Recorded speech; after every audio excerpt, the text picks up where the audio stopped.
episode 5 of the DN Roundtable series we're doing here on our DN YouTube channel, which is Spanish for Dodgers Nation. Make sure you hit that subscribe button, hit that notification bell, mash that like button. Really helps out the channel. My name is Clint. I am a host on the Blue Heaven podcast. That guy is Brooke. He is also a host on the Blue Heaven podcast. This guy is Eric. Oh, I got to do it the Doug way. Mr. Eric. Say your name. Eric with a C. Eric hosts the 3 Up, 3 Down. And, of course, you know, the legendary Doug McCain, host of your Dodgers Nation post-game show and Dodgers Dugout with a D-O-U-G. Today we are doing, what is this week? This is the week of May 4th. May the 4th be with you as we're recording this. And we're talking about your Los Angeles Dodgers. So let's just jump right into it. Guys, I was watching the game last night as we're recording this, which is Tuesday against the Giants. We had a runner on second. CT3 hits a one-out double. Hanser, the answer, comes up behind him, strikes out.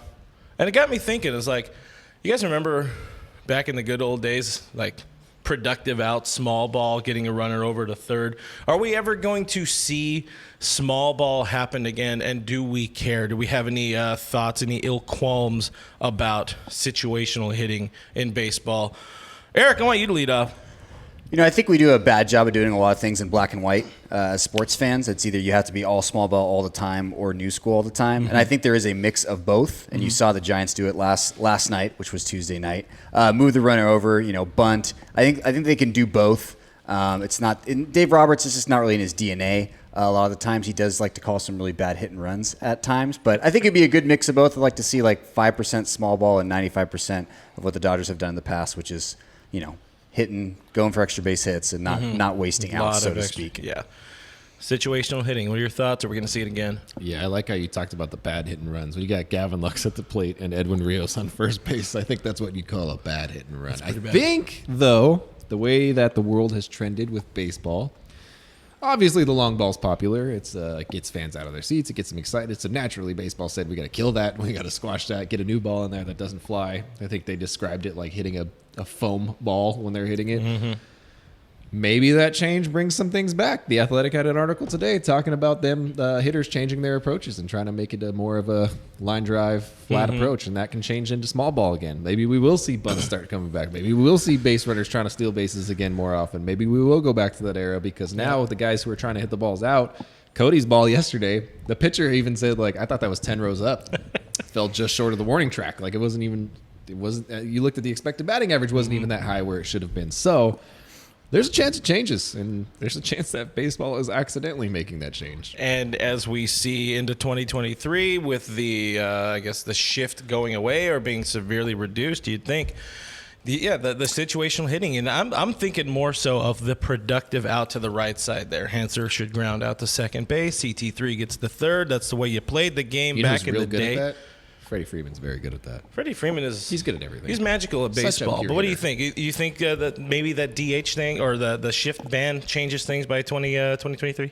Well, I was just going to mention that. I mean, everything is cyclical. You are going to have the shift ban. I think when you also look at the expected slug, it's the lowest it's been in the StatCast area. I think you're going to see the approach at the plate. It will adjust if you're going to have Manfred's dead balls the entire season. Because, look, if you look at, like I said, the expected batting average versus the league low batting average, it has historic lows. But when it comes to small ball, it's not in Dave Roberts' DNA. We know this team, they like to slug their way to success. And I think that, look, we saw it at times last year where they did go to some small ball. You started to see more productive outs. I think the one encouraging thing this year, you're seeing more stolen bases. Mm-hmm. So you're seeing a different, more dynamic offense this season. But I do know when this team is really humming and firing on all cylinders, they're slugging and they're not worrying about kind of the small plays. They're having, in wins this year, the Dodgers averaging just under 7 runs per game. Mm-hmm. So we know when they're humming, they're putting up big-time runs and generating offense. So I don't think that in the long term, we look at all the stars up and down this lineup, that it's going to be a big-time point of emphasis. But what do you see on Twitter? When the Dodgers are struggling to score runs, like, let's bunt guys over, let's put the ball in play, contact is king. So Twitter, post-game show. Yeah, you're going to see a lot of the complaints more about that kind of stuff, the modern game, the way it is. I mean, I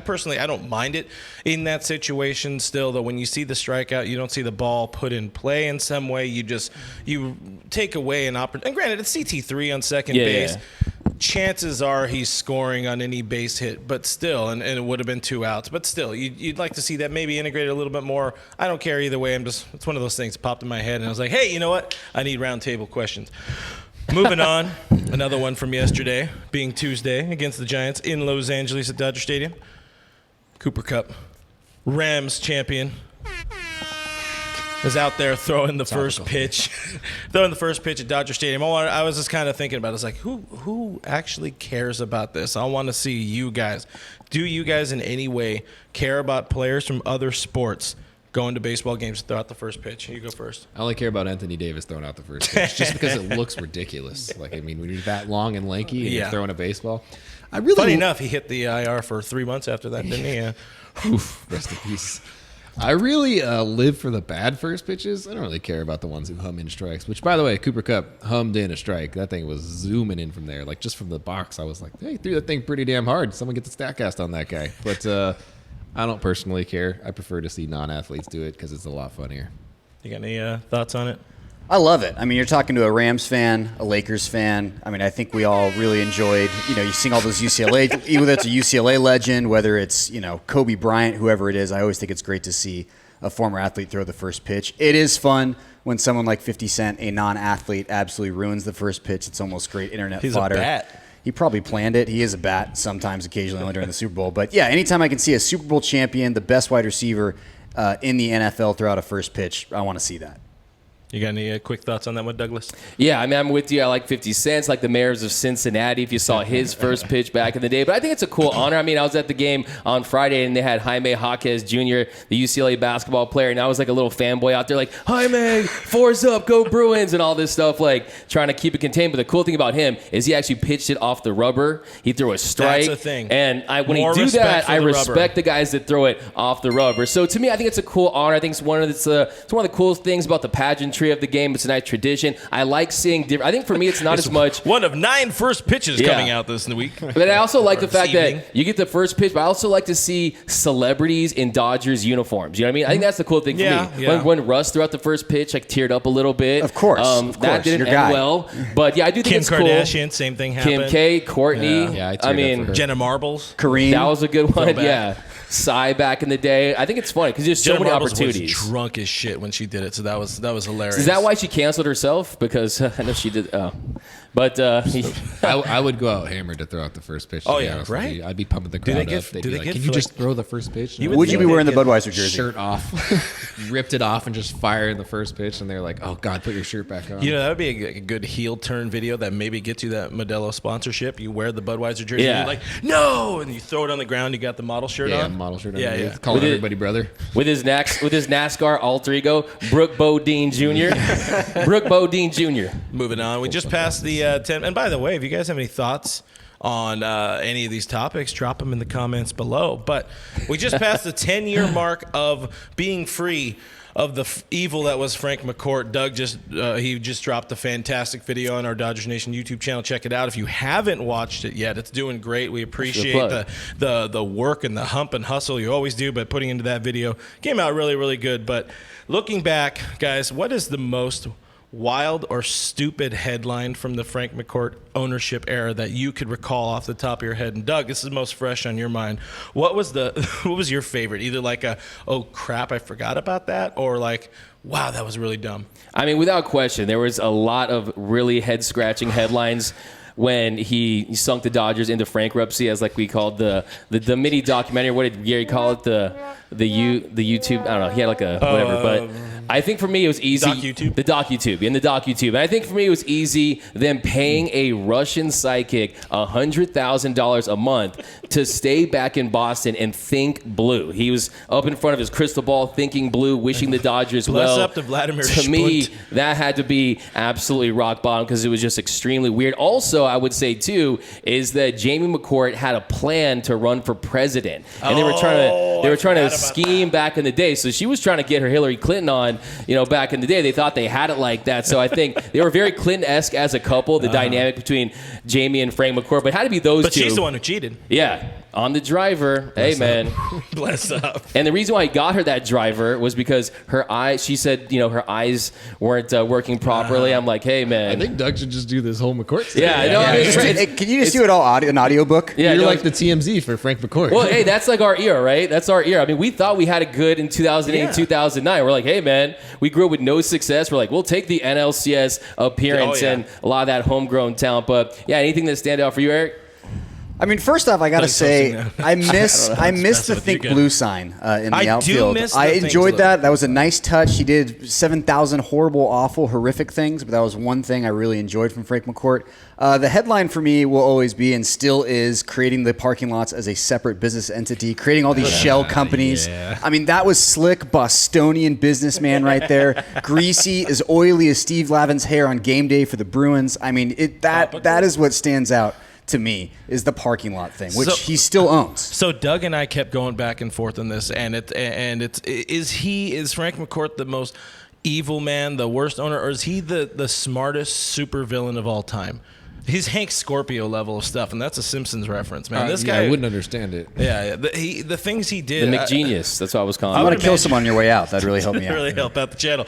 I would imagine. So my favorite, and I just get a feeling you would also enjoy it. I mean, you can go and look at them getting the not divorce, the separation announcement happening before was game 1 of the NLCS, which is terrible. But man, I had the headline and now I forgot it. And I tried to buy as much time as I could. What are yours? We'll go to you instead, because Look, I couldn't remember. The whole parking lot situation, that's one that still plagues us to this day, and that's one, you got it? I remember. Go for it. The Dream Foundation. Oh, How it's yeah. sunken. They pretty much Scott's created. They created was Scott's terrible. Tots, the original Scott's Tots The right original there. I Scott's think. Tots. Yeah, nightmare. Look it up or watch Doug's video. For me, the two that I had in mind were the parking lot and her wanting to run for president. one's Those were the crazy. big ones for me. Yeah. I remember those came at a good time for me in my life. But I think one thing that happened for me with McCourt, and this is just really funny because it didn't happen until I started this job, which was obviously much after Frank McCourt was the owner of the Dodgers. But him buying that soccer team, the Marseille team, Yeah. and me writing an article about how bad the team was doing and how the money wasn't going to the right places, and then immediately followed by hundreds of DMs from French soccer fans. That's hilarious, telling man. me, F that guy, Yeah. talk more about how terrible he is. And I was like, me and you, we know each other. We get this. We have been And then when we were doing that party came Francis, together. the important thing is, Francis, you still got Yeah. it. That's the thing. He still got it. He could piss anybody off and somehow make out like a bandit. And then when we were talking about during the parking guide is the gondola idea that Oh, he yeah. had. I mean, that And was he pretty remains. interesting. But to He's me, still here. I think that we shouldn't have trusted him from the very beginning. You don't look at this, the Lakers shirt. You don't trust a dude from Boston to run an LA team. When he was pronouncing the Dodgers as the Dodgers, the Dodgers, all that, I was like, you know what? We might have made a mistake and And allowed he this guy had to buy no the team. real capital Yeah, to no. make that happen. You know He who else didn't have any leveraged- capital? Your mom? Jerry Buss. Oh, well. And look at them now. Moving on. A quick one, guys. I'm just kind of curious. We're, 22 games into the season now as we're recording this. Would you guys change the lineup construction in any way? And if so, how? Eric, you lead off. Pun intended with the leadoff. Yeah. There you Gotcha. go. Eric's Gotcha. leading Better off. than Mookie. He eats meat. Did you know? Look, I think the top 3 is solidified. Doc has not touched that yet with Betts. COCK. Betts, Freddie, and Trey. I think that's locked in.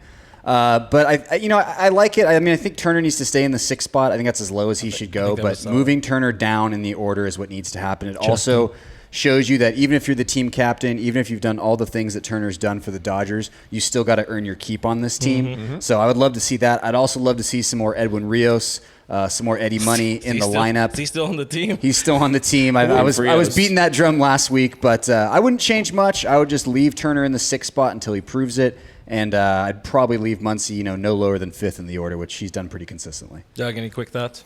Yeah, I mean, like you said, the top 3 of the order, that's going to be set in stone. We know that. When it does come to Max Muncy, it is a little concerning. He's not giving you the power that he's given the Dodgers because he has been the Dodgers' biggest thumper since he joined the team. Last year, a home run, little just under every 14 at-bats. This year, 2 home runs and 69 plate appearances. Giggity. Nice. But when you look at this year, I mean, you just have to You have to be patient. You have to see if he can figure things out. Because I think you're still feeling the effects of the injury, the UCL injury. I mean, he pretty much got his shoulder blown off like Jack Black in The Jackal. I mean, I think that he's still feeling the ill effects in that movie, in this season. I'm just concerned a little bit about Max Muncy. I mean, when you look at the fact that when he headed into this, he was telling Alana Rizzo that the UCL injury is going to take longer to recover. And then all of a sudden he's like, no, I'm feeling great. He's feeling great. And then it changes to, I'm not going to be right for the next year and a half or whatever. And now he's playing a lot of third base. I'm sure that's messing with him.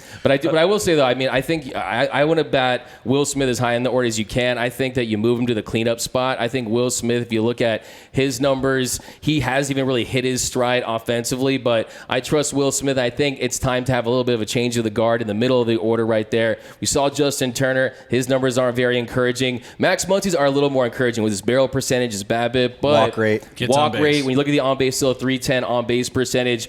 Towards the bottom of the lineup, you worry about Cody Bellinger starting to struggle again. My theory for a while was that Max Muncy gave Cody Bellinger the power in his shoulder and he sucked it from him, but now that he's struggling, I don't know. I'm just a little concerned about Cody Bellinger, but I think that when it comes to this lineup, there's really no holes when they're all playing well, but they really haven't hit their stride as of yet. I'm going to change the question a little bit for you and quick on it.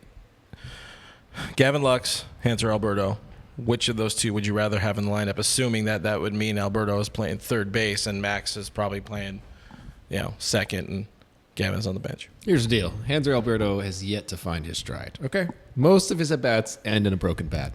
Yeah. The dude does put bat on ball, which is a very good quality to have. He also plays good defense.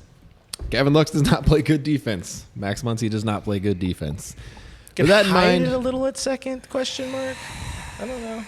I don't know if you can hide it. I don't know about that. Look, here's the deal. I love me some Hanser the Answer, man. I love fringy bench players. And really good third baseman, man. I really love those kind of guys. JT is going to need more time off as the season progresses. He already has had a decent amount of time off at third base. Hanser Alberto is going to be somebody who is going to see more and more playing time as the season progresses. Will he find it at the plate? Who knows? But he's Hanser the Answer. He's the man. He has, he's the kind of guy that he's having fun in the field. And I appreciate it. He's not funny faces. He seems to keep energy up in the dugout. He's having real fun. He's having actual fun doing what he's doing. I like him. I like his personality. I like what he brings to the team. You see him in the clubhouse. He's a guy that people are very drawn to. They want to be around him. He comes and messes. It doesn't matter if you're a veteran. It doesn't matter if you're a superstar. It doesn't matter who you are. He comes around in the clubhouse. He messes with you a little bit. Magnetic personality. Out of there. Super magnetic personality. He's the kind of guy that I like. Not to say that those other guys don't have that personality, but Max Muncy does not have that personality whatsoever. I think I was leading the witness and trying to get more defense at third base. That's what I want, because you can sacrifice stuff at the bottom of the lineup. We've done it for a very long time by putting Austin Barnes in there. You used to have a pitcher hitting. Exactly. Right. You need to remember that. You also need to remember the fact that that he can actually hit left-handed pitching really, really well. Mm-hmm. He can. He just hasn't yet. So that's something I'm willing to wait for. That's something that I'm willing to give him playing time in order to make that happen. Because the only way you get guys hot off of the bench is playing them. And we haven't played a lot of our bench guys yet. Or a good fluffer. Final question. Doug, if you were commissioner for a day, what's the first rule you implement? First rule and implement is the Astros have to give the Dodgers the 2017 World Series trophy. I mean, a piece of metal? It's less of a rule, but I think also I would go right in on the pitch clock. I mean, I've seen some minor league games with a pitch clock, and I'm actually really into it. I do like the pitch clock. I'm not going to lie. I think They had it. I saw it in Arizona fall ball last year. Was not a problem. Did you see? Yeah. Why do you think Pedro Baez got released? They're like, hey, you got to. He's like, no. No. I'm for the pitch clock. I think that's going to help the game. I think you're going to see more action at the plate as pitchers fatigue on the mound and they don't have the same amount of time to really get into each and every pitch. So I think the pitch clock is a very interesting idea when you consider the fact that, look, this is a different era of entertainment with basketball games, NFL games. I mean, how much time do people have to invest in 3+ hour games? I know we all do because it's our job and we love it. I'll watch 10 hours of baseball, but give me the pitch clock. I think it'd be cool to see that action at the plate. I think I want to see it. I want you guys to Rochambeau for the last point. 1, 2, 3, shoot. Oh.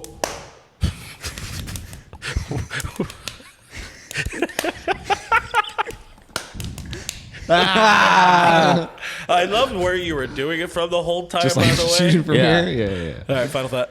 Who? Oh, that means I go Yeah, first. you want- yeah, Okay. yeah. If you want to What's his bring final thought? You just shut him up. The whole thing about baseball is bringing in new fans, keeping those fans, making it more marketable to teams, and across cities and generations. You want baseball to last. You know how you do that? You make steroids legal again. Oh, Lord. I love it. You move the I mound love up it. 4 feet, make steroids legal, give them aluminum bats, put on a damn show, and let's get it running. So a little. That's how you make baseball great. Little Savannah Bananas action. I mean, in they're there. already using him in San Francisco. The Giants are. It's San Francisco. We know think that. Gabe Kapler's using Come on, all of Gabe. Nah, he's tanning his nuts up there, guys. This has been episode 5 Yeah. of the Dion Roundtable. Hope you enjoyed it. We did. If you're listening on the podcast side, that sound was Rochambeau. But make sure you subscribe to all of our stuff. We appreciate it. Follow Eric on the Twitter. Follow Doug on the Twitter and the Instagram, and follow Brooke home. I'm Real FRG. Thanks for hanging out with us. Peace.